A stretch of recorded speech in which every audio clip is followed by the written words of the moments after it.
Hello and welcome everyone. I'm Aubrey Reeves, President and CEO of Business and Arts. While Business and Arts is a national organization with staff in many territories, I would first like to take a moment to acknowledge that I am a settler speaking to you from Takaranto. I have the honor to be a guest on the traditional lands and waters of the Petun and Wendat peoples, the Anishinaabe and Haudenosaunee confederacies, and most recently the Mississaugas of the Credit River, as well as many other Indigenous nations, some of whose names are no longer remembered. We are grateful to have the opportunity to work, to live, and to meet on these lands. Today's session will include the latest insights from the Arts Response Tracking Survey, also known as ARTS. This project is a partnership between Business and Arts, the National Arts Centre, and Nanos Research, with support from Irfan Raji and Camdo. The speaker series is made possible through the generous support of our long-term presenting partner, Power Corporation of Canada, as well as our supporting partner, Arts Consulting Group. The project began in 2020, and through quarterly surveys of over 1,000 Canadian culture-goers, our aim has been to provide the arts sector with data and analysis to inform your decision-making, to be more adaptable and responsive to the ever-changing landscape. This edition of the survey was in the field in early May. The full arts report is now available in both English and French on our website. And we are happy to have ASL interpretation for today's session. Auto-generated English and French captions can also be turned on in your control panel. Only the presenters and moderators will have our microphones on today, so please submit your questions in the Q&A box. The session is scheduled for 1 hour and 15 minutes to give us ample time for questions. It's now my pleasure to welcome Nik Nanos to present the newest research findings from the survey. As the Chief Data Scientist at Nanos Research, Nik has led thousands of research projects in Canada and around the world, ranging from market studies, customer satisfaction tracking, creative testing, program development, and reputation management, and of course polling during the recent federal election. And Nik was just named the 13th Chancellor of Carleton University. So congratulations and welcome, Nik. Thanks, Aubrey. And I'm going to do a screen share with the latest numbers. I'm assuming that if I don't hear anything, that everything's working okay. And it's interesting. We decided to unpack a new topic this time, and it had to do with arts and culture tourism.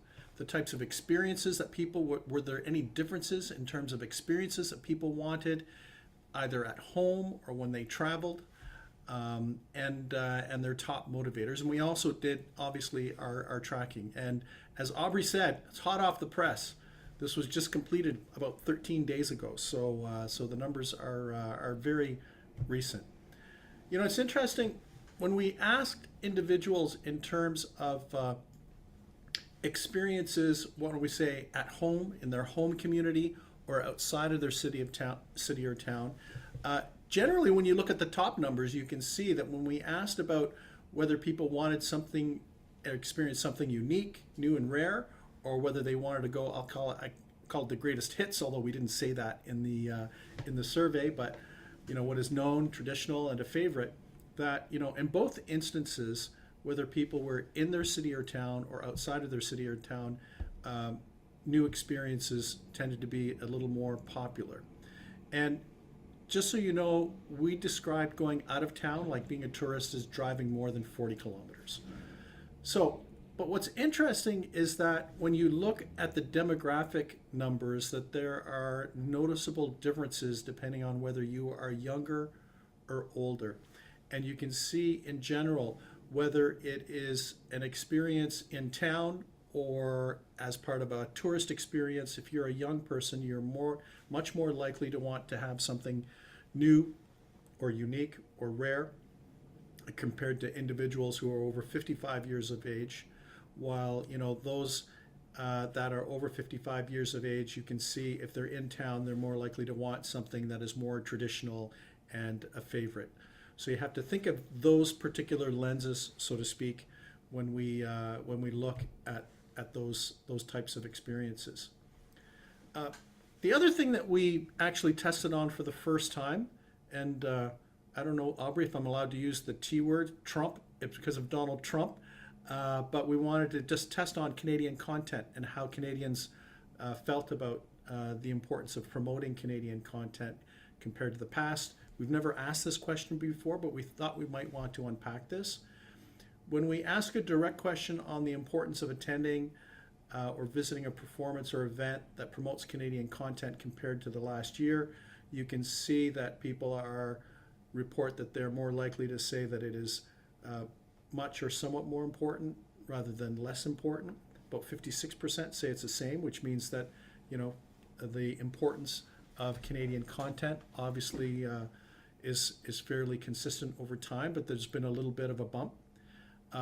When we asked another question related to the top reasons for choosing an arts or culture event over another, you can see that content still reigns supreme at 49%. So you can see 49, or almost one out of every two culture goers rated that as the top driver.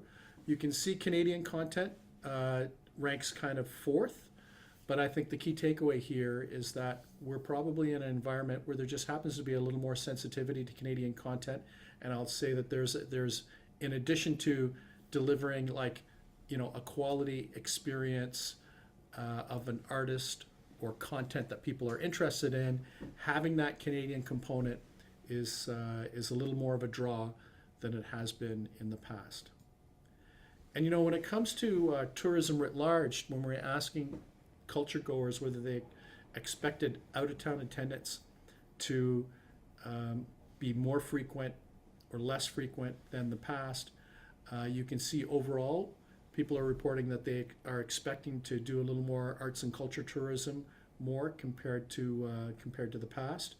And you can see that I've circled two groups. First of all, younger individuals, which have a higher net score of more, a greater level of frequency, and also individuals in Ontario. Also, just for you stats aficionados out there, you can see Atlantic Canada has a minus 5.1, but I would like to point out that the sample in Atlantic Canada is smaller than in other regions because the population is smaller, so there's a little more statistical wiggle there. The other thing is when it comes to interest for those out-of-town arts and culture visits, you can see I talked before about some generational differences. There were generational differences on this front too. You can see that younger people were more likely than middle-aged or older individuals to cite a food and drink festival, a music festival, or a museum or art gallery, while middle-aged and older individuals were more likely to kind of cite attending or saying that they'd be interested in attending a performance such as a concert or play, or having something that is a little more of historic in nature. This is my last slide, and I'd like to say before I sign off and throw it back to you, Aubrey, I will be in the chat answering questions about this research and any other research that we've done for business and the arts. I think one of the things I'd like to point out is that we were tracking expected frequency in the next 12 months. You can see the unsure is up basically across all categories, whether they're indoor, outdoor events, or museums and galleries. I'd like to point out that, in the other research that we do where we are tracking Canadian consumer confidence for Bloomberg News, that over the last number of months, with the specter of potential tariffs and the potential disruption to the economy, that consumer confidence has been in negative territory. It was in more of a positive position in 2024, but it's in a bit of negative to neutral territory, and we're seeing a little bit of that, or a similar trend at least, in terms of arts and culture, expected arts and culture attendance. So I want to put that on the table as something that we should all be sensitive to. So with that, Aubrey, I'm going to pause my screen share and throw it back over to you and the panelists. Thank you, Nick. Very interesting stuff. And yeah, as Nick mentioned, he is able to answer any technical questions you have on the data or methodology in the Q&A box. And also a reminder, we will have time for questions for our panelists at the end. So as you're listening, please think of your questions and add them to the Q&A box. So now let me introduce our panelists and get this underway. So starting on the West Coast, we have Nina Horvath. Nina is an experienced administrator grounded in a performing arts background. She is executive director of as executive director previously of the Vancouver Back Choir, she led the organization to historically high enrollment numbers, continued artistic success, and a strong financial footing. And then she joined Coastal Jazz and Blues Society as executive director in November 2021, at a time of great change and transition for the organization. Her passion for the arts extends into performing as a pianist and choral singer, and serving her community as a member of various boards. She's also passionate about collaborative leadership and finding new ways to bring memorable music experiences to as many people as possible, which she'll be doing when the Coastal Jazz and Blues Festival kicks off on June 20th, so very soon. Heading eastwards, we have David Pensato, is the executive director of the Exchange District Biz in Winnipeg.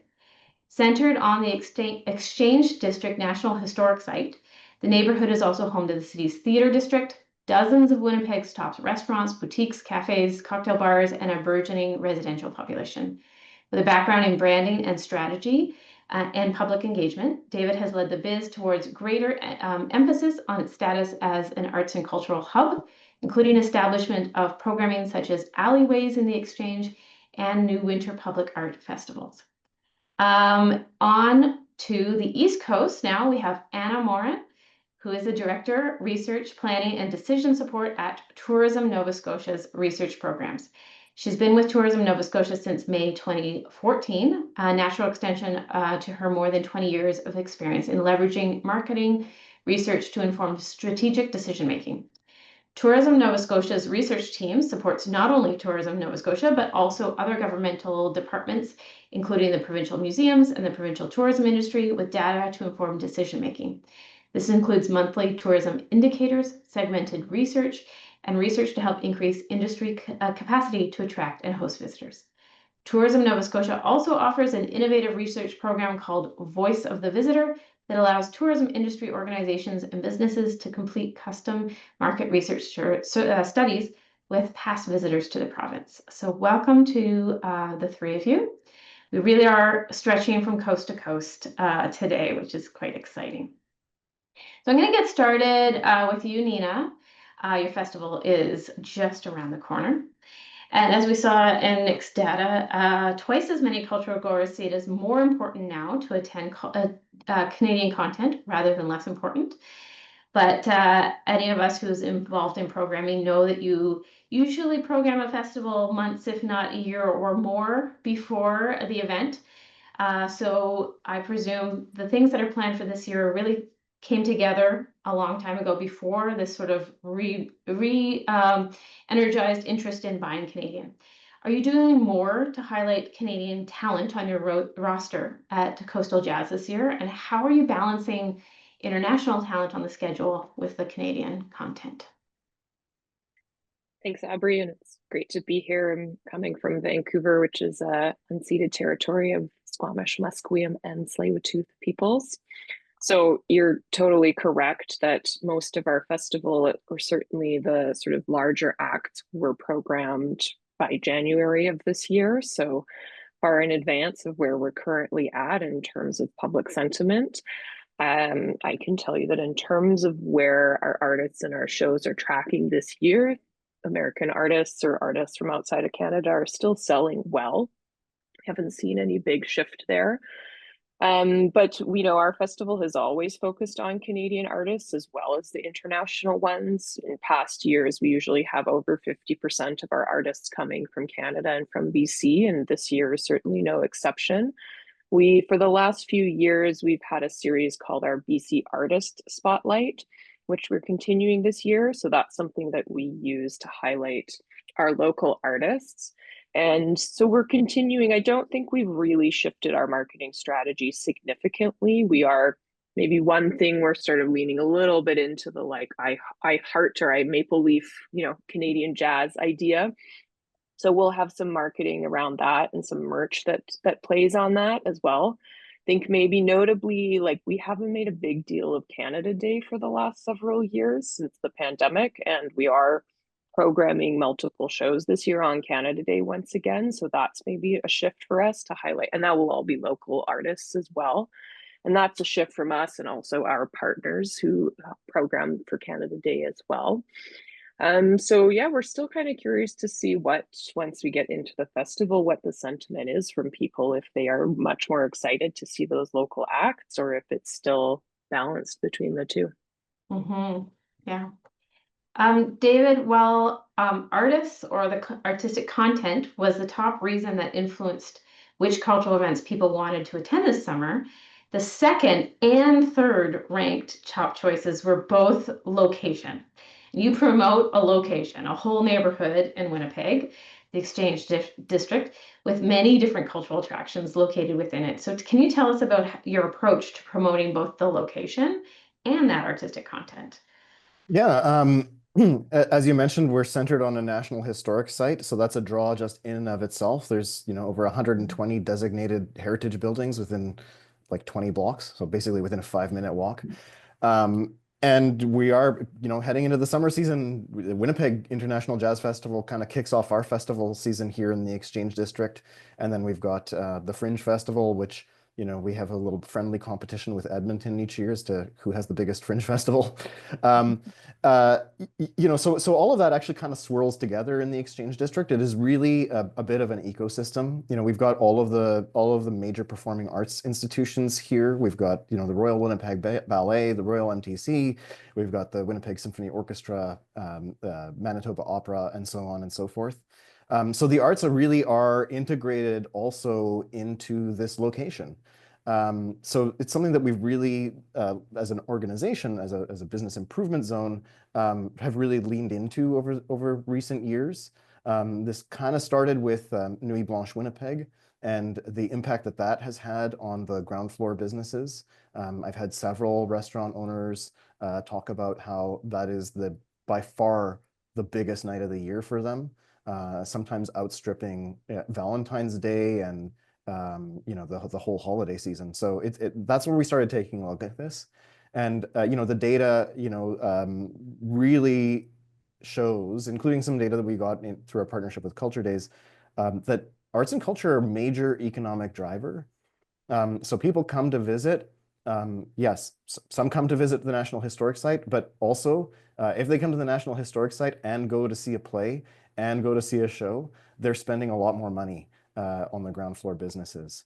So we've really leaned into that. We've done some things, as kind of mentioned in my bio, to help strengthen that even further. So through the summer months, we run our Alleyways in the Exchange programming, which includes partnership with Send and Receive, which is a sound arts music festival through the year, with Art Space. And kind of the biggest thing that we've done is, with some funding through Prairies CAM, which is the regional economic development branch, federal branch for the prairies. We established 3 years ago a winter light-based public art festival called Lights on the Exchange. And that was to start to maybe draw some more attention to the area and to different kinds of histories. We're right in the heart of Treaty 1 territory and the birthplace of the Red River Métis Nation. And so the sort of turn of the century, 1800s, 1900s buildings that we have and banks certainly lend themselves to certain kinds of historic walking tours and place-based activations in the summer. We saw this as an opportunity to turn the area over to artists to talk about different kinds of histories and different kinds of stories. That's really neat. I've, of course, been to the Exchange District during Nuit Blanche Culture Days, but I'd love to come back and see that light show in the winter. That sounds great. So Anna, Nova Scotia is well known to have a strong tourism-based economy. How does art and culture fit into the way Nova Scotia promotes itself as a destination, and has that approach shifted at all over time? Thanks for that question, and good afternoon from the marvelous Atlantic Ocean side of Canada. I think it's important really to acknowledge that critical role that cultural businesses and attractions, activities, and events, the role they play in making our communities be those vibrant places that they are to live and work, as well as being compelling places to visit. And you're right, tourism is very important to the provincial economy. when you look at spending by visitors to Nova Scotia, as well as Nova Scotians traveling around the province, this spending generated $3.5 billion in spending for tourism businesses in Nova Scotia last year. And tourism activities in Nova Scotia support about 50,000 jobs. So it's a significant economic and social contributor to Nova Scotia's landscape. Each year, we welcome more than 2 million visitors who arrive by air and road, and we also welcome several 100,000 visitors who come here on cruise ships. And these visitors travel throughout the province. They go to the various businesses, attractions, and events. And one of the things that we know is that a thriving tourism economy relies on that local support, local spending, as well as that spending from visitors. So for Nova Scotia, about 40% of that $3.5 billion actually comes from people who live here. And then the balance comes from visitors to the province. And if we're looking at those visitors, Atlantic Canada and Ontario are our two largest source markets. They make up over 70% of our visitors. We have about 9% from the US, about 4% from overseas markets. So Nova Scotia is a destination known for its coastal views. I introduced myself as being from the Atlantic coast for our marine experiences and our stunning landscapes. And we are a destination that is rich in culture, where visitors have the opportunity to immerse themselves in local arts, history, and cuisine. And our culture and creative industries are featured throughout our provincial tourism marketing materials as a critical part of that visitor experience. Our music, our live theater, our arts and cultural experiences are integrated throughout our marketing content and the provincial tourism website, novascotia.com. And in addition to our ad campaigns that are aimed at these further away markets like Ontario and Western Canada, arts, culture, and events also feature heavily in our closer to home regional advertising campaigns. For example, each winter, we do an early campaign push before the holidays to help drive visitation to arts and craft shows and local artisans. And one of the other neat things that we do as a provincial tourism marketing organization is we leverage the work of our film sector to highlight the communities throughout the province that are featured in film and TV productions to raise awareness of and, of course, interest in coming and visiting the places where these films and TV shows are shot. So this year marks our second year of running ads in conjunction with the popular Sullivan's Crossing series, much of which is filmed in Halifax. And we also have content on novascotia.com that showcases our many film locations. But I also want to talk a little bit about segmentation. We use travel value-based segmentation. We use Destination Canada's travel value-based segmentation. We've been using it for about 10 years. And we target those segments whose travel motivators are the best fit for what we offer. And one of these segments is most aptly called culture seekers, for whom travel is all about that discovery and learning. These travelers seek unique, authentic experiences. They thrive on immersing themselves in new perspectives, local culture, and making connections. And they prefer dynamic art scenes and culturally rich destinations. And they prioritize diversity and inclusion and sustainability in their travel decisions. And I can also say that authenticity is key to our tourism DNA and our arts and culture attractions and businesses. They're important and authentic informants to the visitor experience, particularly for our culture seeker visitors. And I should note that while Tourism Nova Scotia is a paying subscriber to Destination Canada's overall research program, all of the information on their traveler segmentation is available free of charge on Destination Canada's website.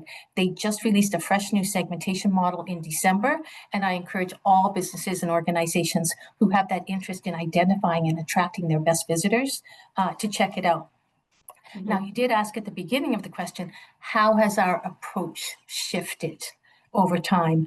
One thing that I can say is that today we're much more intentional in reflecting the diversity of Nova Scotia than we might have been 15 or so years ago. Thank you. Thanks, Anna. You anticipated my question. I was going to ask if that Destination Canada data is available. So we're going to find that link and make sure that we share it with everyone, because I'm sure everyone would want to see that. For all of you, in your experience, is arts and culture attractions a primary driver for people choosing a particular destination, or is it an add-on that enriches someone's trip once the destination has been chosen? So, for example, would I go, oh, I want to go to the National Gallery, so therefore I'm going to Ottawa? Or is it the other way around? I'm going to Ottawa, so I look around and find out what I can do. Oh, I can go to the National Gallery. And based on either of those, how should arts and cultural organizations really connect with potential visitors? Anyone want to jump in first? Yeah, Anna. I'm going to say yes and yes. Some arts and culture attractions are primary motivators, and others really serve to enhance the visitor experience and provide visitors with that broad variety of things to see and do. So, for example, here in Nova Scotia, we're fortunate to have 6 UNESCO World Heritage Sites, and one of those is Old Town Lunenburg. And our research has confirmed that Old Town Lunenburg is a travel motivator. But it also serves to enhance the visitor experience, because somebody will decide to come to Nova Scotia and then they'll say, oh, I'm in Halifax. Where should I go for a day drive today? And somebody will say, you have got to go to Old Town Lunenburg. It's got just the most amazing historic waterfront, and it's got the Fisherman's Museum, and it's got it's got a boat, and it's got this lovely walkable downtown, and it's got this really amazing distillery. So it really serves as both. Closer to home here in Halifax, we've got the Maritime Museum of the Atlantic, and it has got a fantastic Titanic exhibit. And that is a travel motivator to come to Nova Scotia to see the Titanic exhibit. But the museum itself also serves to enhance the visitor experience. Just one other thing I want to say is that in terms of that potential to motivate visitation, because that's one of the things we really seek to do, we've noted that events in particular, so arts and cultural events, really do have that potential to motivate visitation. And we've also noted that with season extension being a real priority right now, because you really need that vibrant year-round tourism to have that sustainable and healthy tourism growth. If you have events that are earlier in the year and later in the year, they can also be used as a season extension tool. So something like Celtic Colors in Cape Breton, which is a fall music festival that highlights Celtic music and culture, it attracts both Canadian and international visitors to Cape Breton in the fall, when it would otherwise be more quiet. Or we've got the Devour Film and Food Festival, which brings two interests together and has also grown to really attract those visitors from further away. But whether they're primary or not, it really is an opportunity, because they're such an important part of the tourism sector. Mm-hmm. Speaking of events, well, Nina, you are a big event. Do you find you are a motivator that impels people to choose their trip, or a secondary? So it's both, as Anna said too. So, if we look back at our market research that we did after the festival last year, about close to 19% of our attendees come from out of town. And of those that were surveyed, about a quarter said that this was the primary reason that had motivated them to come to Vancouver. And then another quarter said this influenced their decision to come to Vancouver. So it was part of it. Mm-hmm. So we definitely see that it's a combination of both of those things. I think, adding on to what Anna said in terms of like continuing to entice people to come for your event, definitely, yeah, events are sort of, things that have a short period of time, like, kind of catch them if you can mentality, definitely are more enticing to people. And I would say that what's important also is the sense of community and what you build around your event. Like as an example, we have some people who come from New Orleans every year to come to our jazz festival in Vancouver, which you would think, well, wait a second, you live in New Orleans, like you have lots of jazz there already. But they come here because they've been for years. They love the community, they love the location, they love the people around it, they like how the event makes them feel. So that's a big part of it, as well as how you build those things. That's a really good point to make. And David, you're building attention around particular events as well. Yeah, yeah, I agree. It's a little bit of both depending on what angle you're talking about and kind of which kind of arts whether it's performing arts or galleries or a festival, that sort of sways whether that's the primary driver or a nice add-on. I think in the exchange district, that probably changes seasonally more than anything else.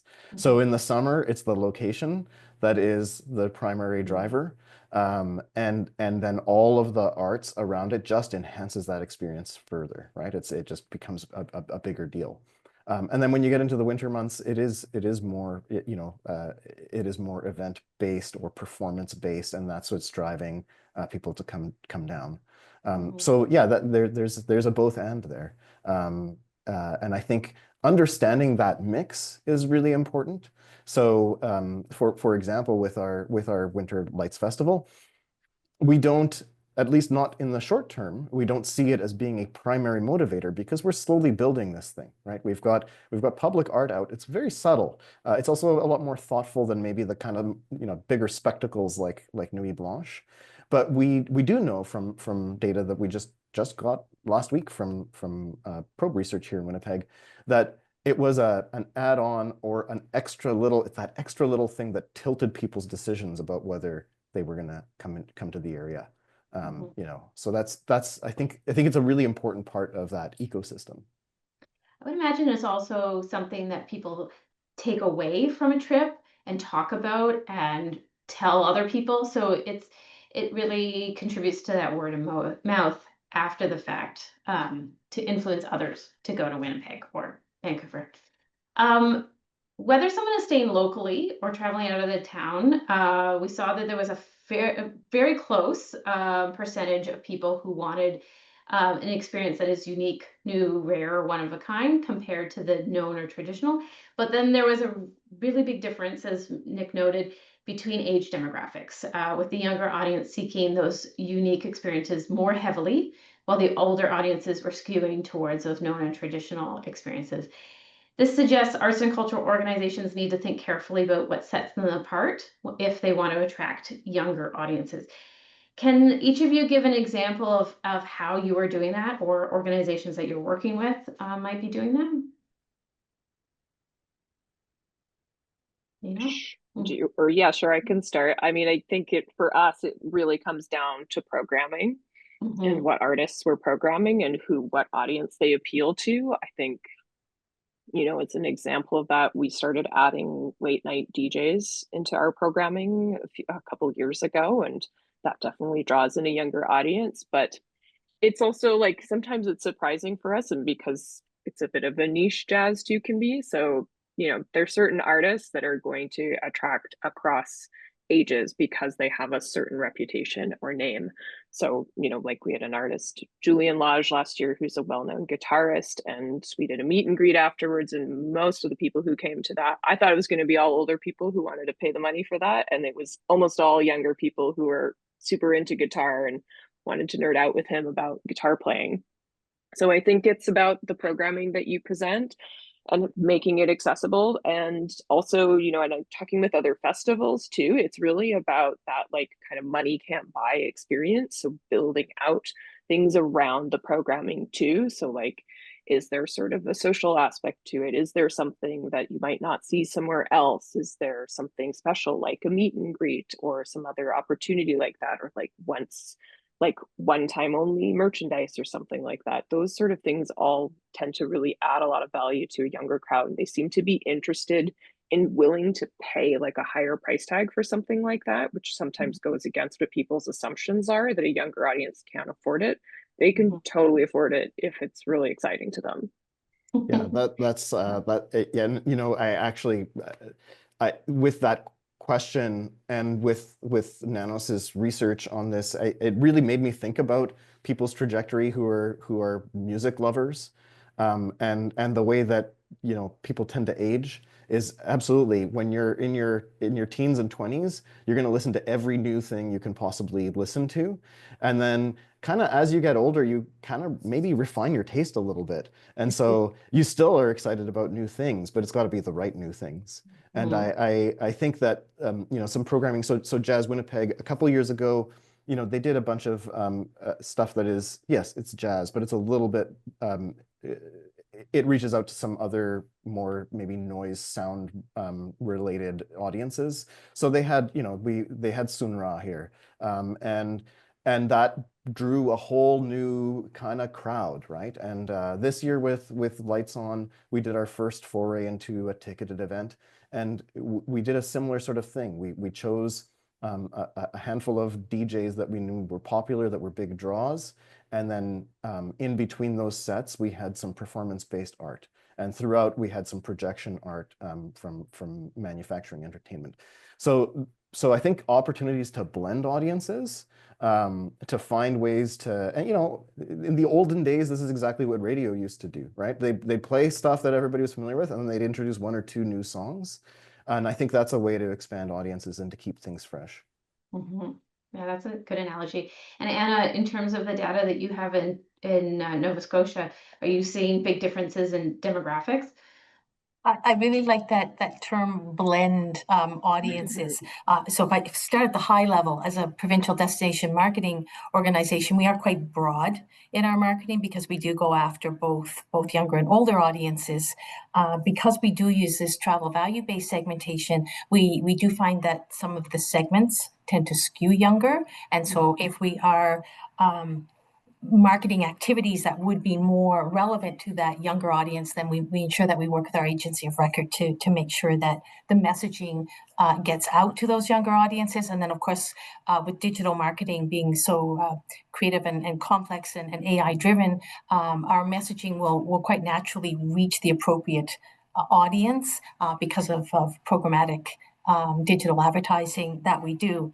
When we get down to working with individual businesses and organizations, we really sit down with them to understand what is your goal, who is your customer right now, and who might it be in the future, and how does that fit with who you are as an organization. So we really work to help understand who their best customer or visitor can be, and then we can work with them to develop products and experiences, which then when they apply to our Voice of the Visitor research program, they can actually assess appeal and purchase interest in an experience concept before they actually move ahead to develop and launch it. So we really will work with a business or organization right from awareness to product development. And then we have partnership program that can also help them create content and promote their business or product or service.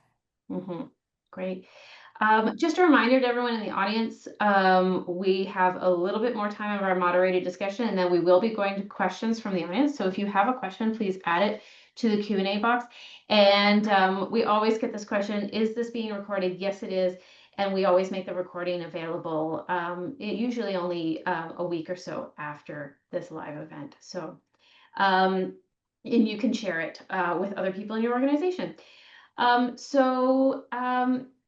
I think from the perspective of a tourism agency or a business improvement zone, you have the opportunity to collaborate with a lot of other organizations. And then from the perspective of the Jazz Festival, you have the opportunity to collaborate with both the business improvement area and tourism agency. So how do each of you work to ensure arts and cultural attractions are a central part of the tourism strategy in your region? And how are you collaborating with these other partners? Anyone want to jump in first there?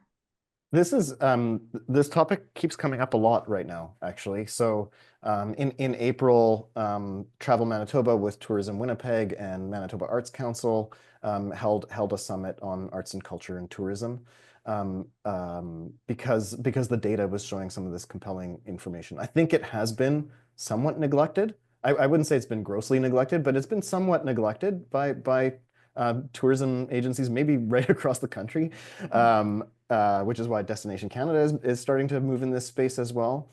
So we do partner with the local tourism and travel destinations. We do partner with the local festivals and events, and we try as much as possible to connect them with businesses. We've actually taken an extra step in terms of, I don't think there's another BIA in North America that has done this. We've hired an arts and culture coordinator. So he is from the sector, and his job is to help better integrate what we're doing with our partners in all the arts institutions in the area. What that's going to look like is still a little bit to be seen, but we know that there's something there. And yeah, we do think it's a compelling story, particularly within Winnipeg and people's perceptions of Winnipeg. I think 15 or 20 years ago, people knew that Winnipeg was a strong cultural center. I think that reputation, for one reason or another, has faded over time. But you don't have two royal royal performing arts institutions without having a pretty strong legacy and track record. So I think that conversation is starting to come back. Yeah, you definitely punch above your weight in terms of the type of organizations you have there. And Anna, you want to jump in on how you're collaborating with? Absolutely. I will say wholeheartedly that partnership and collaboration are key to successful tourism marketing. We might be unique in Nova Scotia. Based on what David just said, we have a group called the Nova Scotia Creative Leadership Council, which is an advisory body for the Provincial Minister of Communities, Culture, Tourism, which is my division, and Heritage, on policy and programming to support the arts and culture sectors. And we, Tourism Nova Scotia, meet regularly with the council.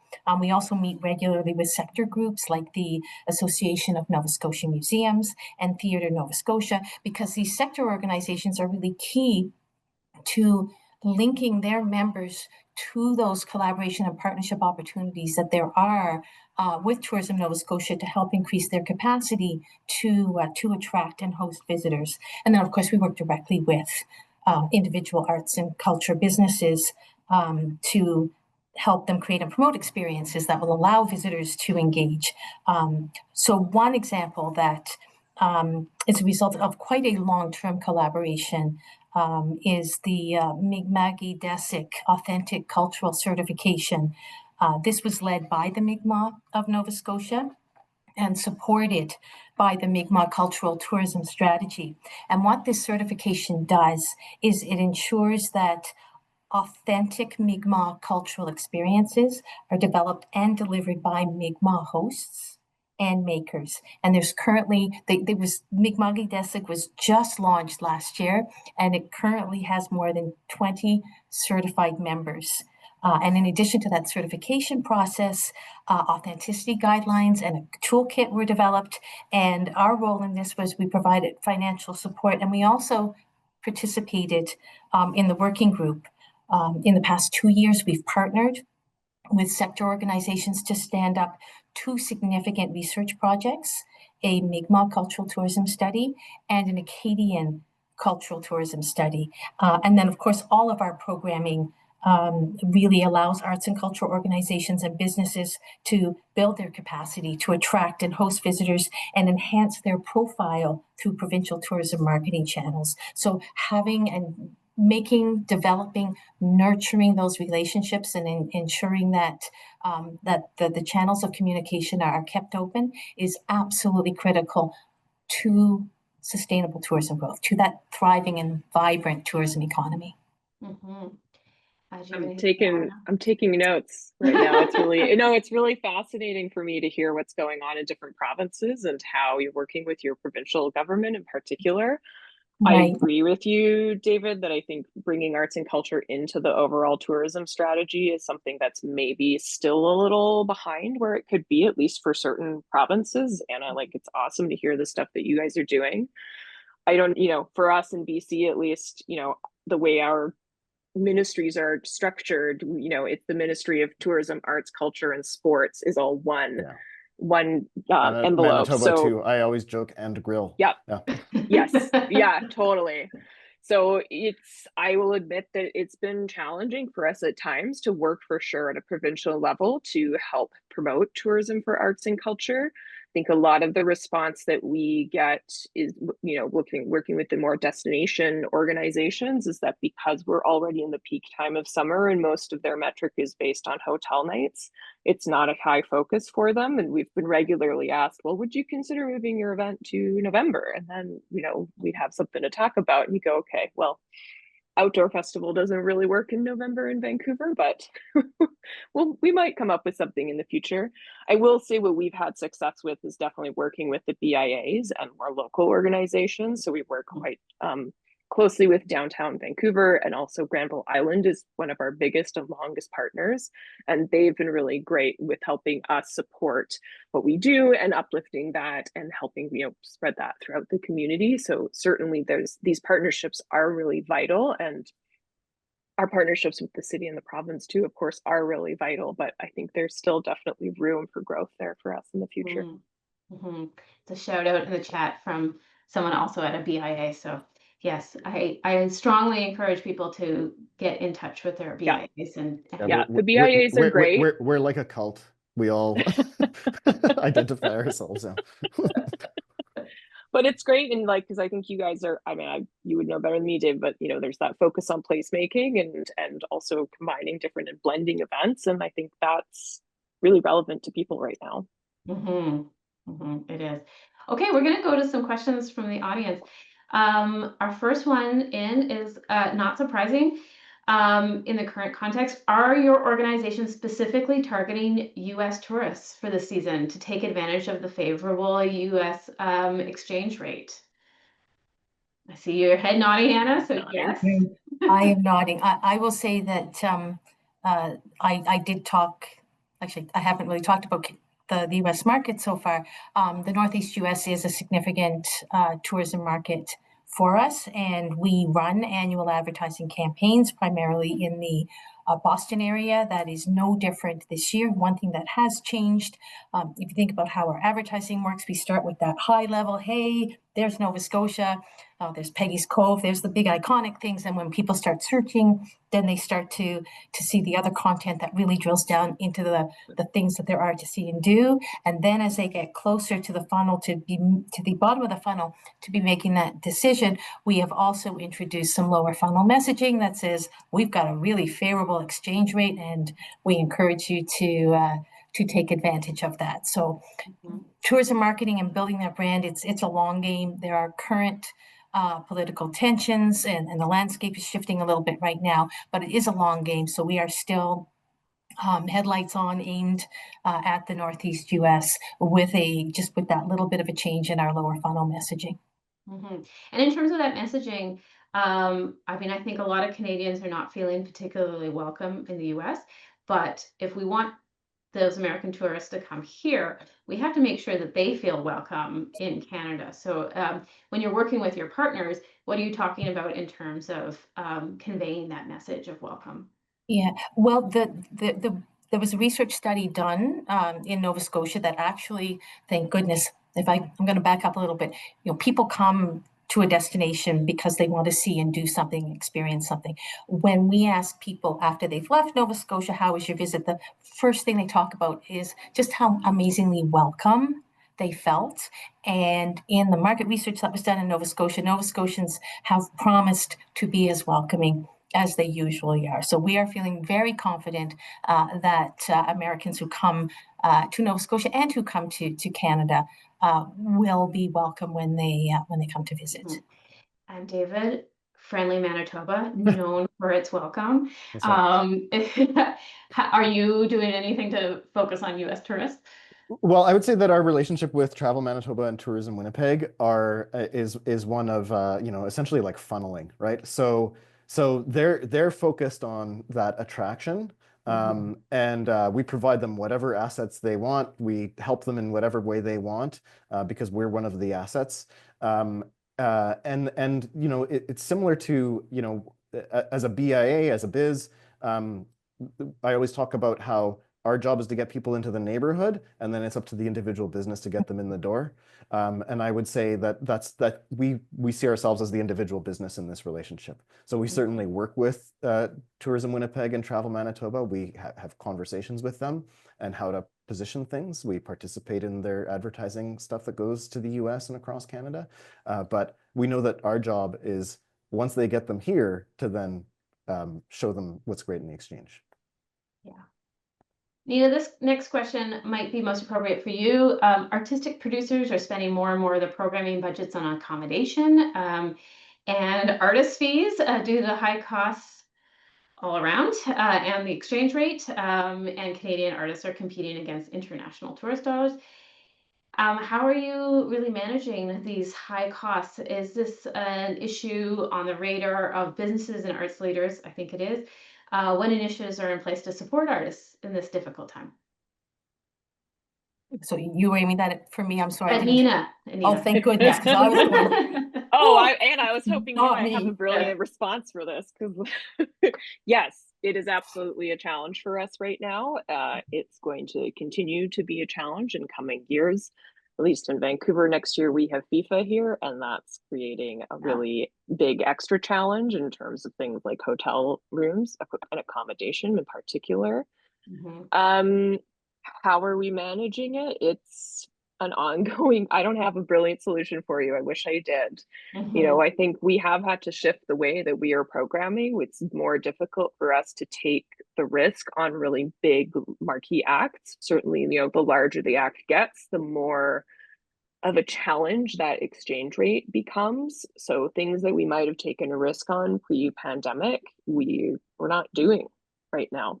Mhm. And I think, yeah, for us, again, because our mix has always been sort of visiting artists and local artists, we still really, and we're fortunate to have incredible local talent here as well. So we really lean on that for sure. And it's a big part of the festival. And we just have to negotiate aggressively. And, the hotel issue and accommodation is a big known issue right now in Vancouver. Mhm. And so far, no one has come up with a good solution. I would think it's an opportunity to certainly approach hotels Mhm. for sponsorships, that this is their opportunity to step up and support some of our Yeah. festivals and events. We do have some good partnerships and people who are, focused on supporting arts and culture. Again, when you're doing an event in peak season, it becomes a more challenging conversation. And I think, I saw someone else's question there about this too, that yeah, you're not seeing really cash sponsorships from hotels anymore. It's going to be in-kind rooms, and That makes a we're difference. lucky to still receive that. And I think, yeah, I think, as we're talking about here, I think there's some value in maybe being able to show hotels that arts and culture does attract tourism and partners, right? And so if we can show what we can attract and that it will improve their business, and maybe the cost of that is setting aside a block of rooms for us, I think that maybe could be a good strategy for people. Well, and the research from Destination Canada, it's segmented for Manitoba that I've looked at, but it's pretty consistent across the country. People who travel, whether their primary aim is arts and culture, but the ones who are inclined to participate in arts and culture also spend a lot more money. And more. Mhm. Yeah. So they are And they stay they are a longer. gem. They are a Yeah. gem Yeah. to attract, and that is maybe part of the compelling argument to make with the hotels. Yeah, absolutely. And we've started doing some partnerships of we're seeing more hotels in Vancouver wanting to build their own programming as well. So we've started supporting them with programming in exchange for hotel rooms and things like that. Some partnerships like that. That's Yeah. good. Great. Okay. So here's one for you, Anna. Cruise ship visitors. This person is positing that they usually go to historic sites. How many attend live theater or music? Do you have breakdown stats from the 300,000 plus cruise ship visitors? No, unfortunately, I don't have data on specifically where visitors who come in on cruise ship go. However, I would look at them as one of those opportunities worth examining and developing those relationships with the on-land operators to see how you might fit a live music or performance into that 3 or 4 or 5 hour itinerary that cruise ship passengers can purchase. So if you do have an event, something like the Nova Scotia International Tattoo, there would be cruise visitors who come into the Port of Halifax and they go to the matinee because there's a matinee and it is open and accessible, and they can certainly take advantage of it. So more so than saying there are these stats, I think it's really important to look at those several thousand visitors who are coming in to your area and are going to be spending so many hours, how might you adjust what you're doing if it is something that you're offering that would be appealing to this particular group of travelers, to make it open so that they can become aware of it and go to that kind of performance. Mm-hmm. Mm-hmm. I can just share that, like, from our research from last year's event, about 6% of our people said that they arrived by cruise ship. Okay. So I mean, we're, again, that's for us usually primarily that downtown weekend that happens and goes throughout the day. So, you know, we get those cruise ship visitors because they get off the boat, they walk into town, they hear some music, and they kind of wander through. But I totally agree with what you're saying. And I know it's not quite the same as cruise ships, but like the BC Lions, for example, here in Vancouver, were really successful at what they did is that they actually shifted their game time so that it allowed people from the island to come over in a single day to a game. So they moved all the games earlier, and they had a huge uptake in attendance as a result. So they partnered with like the Hello Ferry that comes straight downtown. So I think, yeah, if you can kind of develop some partnerships or get some inside intel into like when cruise ships are arriving and time things around that, you can have really good success. That's really smart. Also transportation related, but not cruise ships. There's What no are cruise ways? ships in Winnipeg, just so in case anyone was No, wondering. no cruise ships in Winnipeg. What are ways you approach accessibility through transportation, and how much is involved in your planning? Do you promote local transit? Do you investigate personal shuttle services for your specific events? Perhaps look at how municipal and provincial agencies could strengthen transit in the future to attract visitors. Any thoughts on these transit questions? You don't have Yes. cruise ships, David? Maybe over to your land transport. Yeah. Yeah. I might be the wrong person to ask this question of, because I'm just going to get angry. There is, I think once you make your way into the area of the Exchange District and the Forks and Old St. Boniface, I think you're great. You're golden. You can walk, you can bike. All of those options are available. I think it's not always as intuitive as it could be for people that are from somewhere else, outside of that little kind of triangle. So there's certainly things that we advocate for and continue to advocate for. We're looking forward to the city is actually completely revamping the transit system to launch on July 1st, which should make everything a lot easier and faster and navigable. But yeah, in terms of encouraging modes of transportation, you can certainly, yeah, there's lots of ways to get here. It's not, but the city has some work to do. We do try and encourage it for sure, and we've had partnerships in the past with TransLink, with our bus provider here, and we definitely keep it in mind and trying to keep all of our sites in places where you can access via transit. We've looked into developing a shuttle for one of our locations, and honestly, we just got hit by inertia and haven't done it yet. But yeah, we definitely try and have an emphasis on being at least close to public transit, and we've done partnerships with like both of the local car sharing company and the local bike share to try and encourage people to use accessible modes of transit to get to events. And I think a lot of our people do actually also, like, yeah, I think I don't have the numbers right in front of me, but a good number do like access it by bus. I think it's over a third. I should note, even though it's not in the Exchange District, except their offices are here, I saw Valerie Shantz pipe up in the comments. But the Winnipeg Folk Festival does a really good job in terms of transportation. And they are one of those things that is a draw for tourists. I mean, they effectively become, a small city for a period of time in July, and they have great transit service that they've provided. They've created really great and accessible ways to bike all the way out to Birds Hill Park, and they've got good shuttle services and parking and whatever else. They've done a stellar job.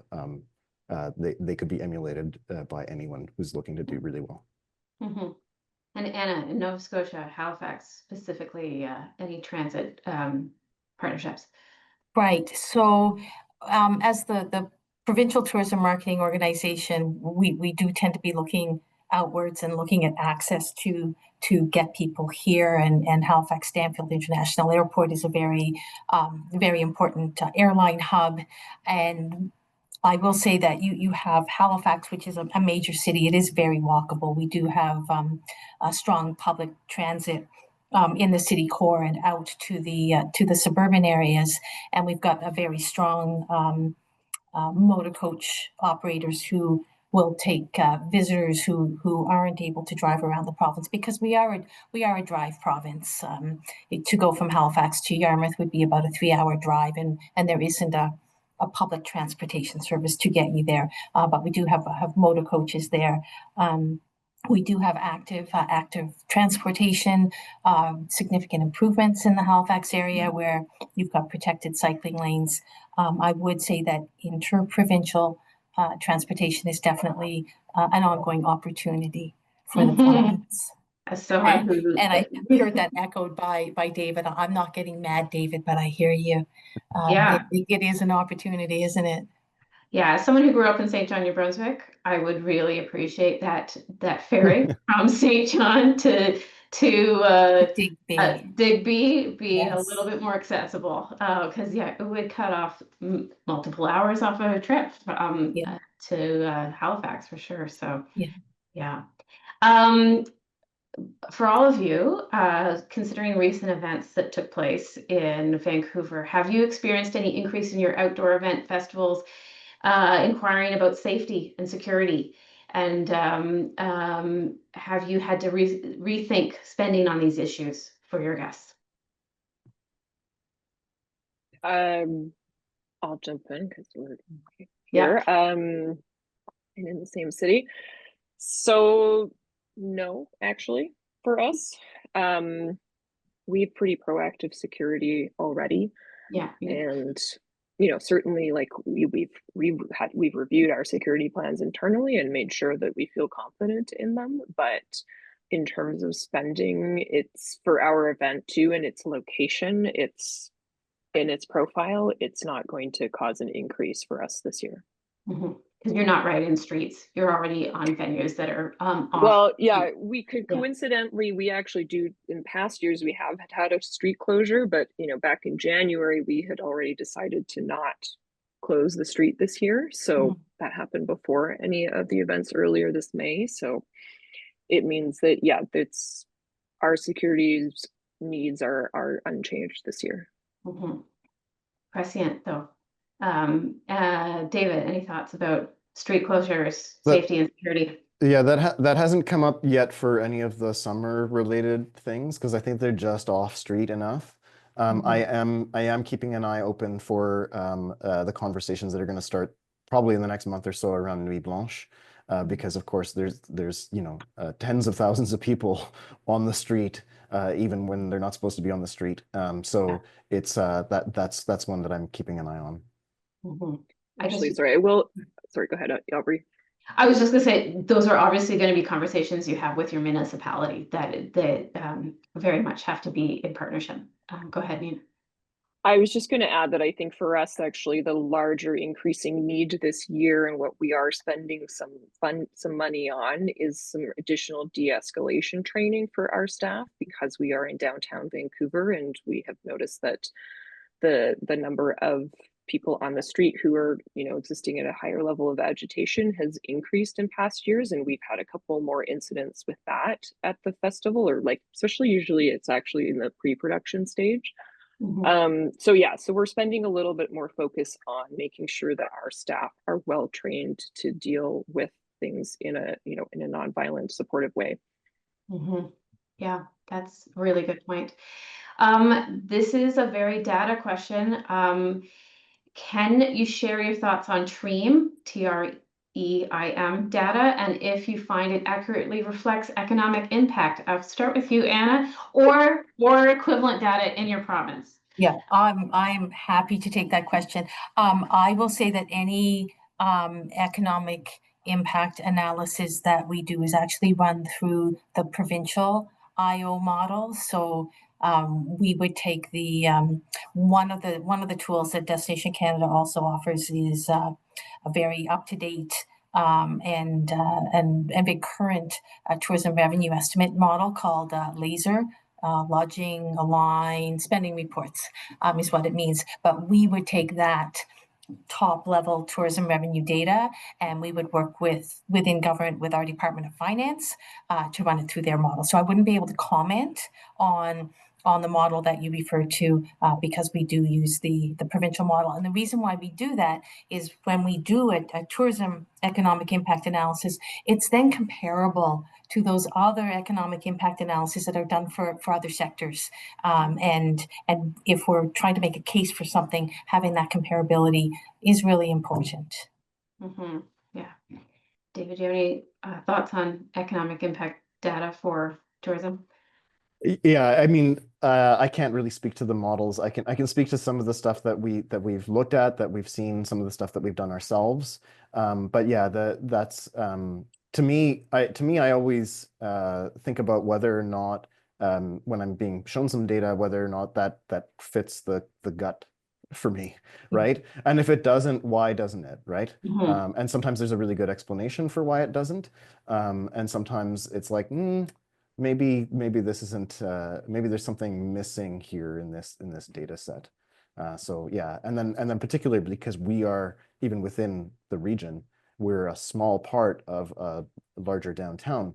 It's a little bit, when we look at municipal data, it's a little bit like when we, with due respect to Nick, all pollsters do this. It's a little bit like when you look at national level data and they lump the prairies all together, and all you have to do is look at the electoral map of Canada and see that Manitoba is quite different from the other two prairie provinces.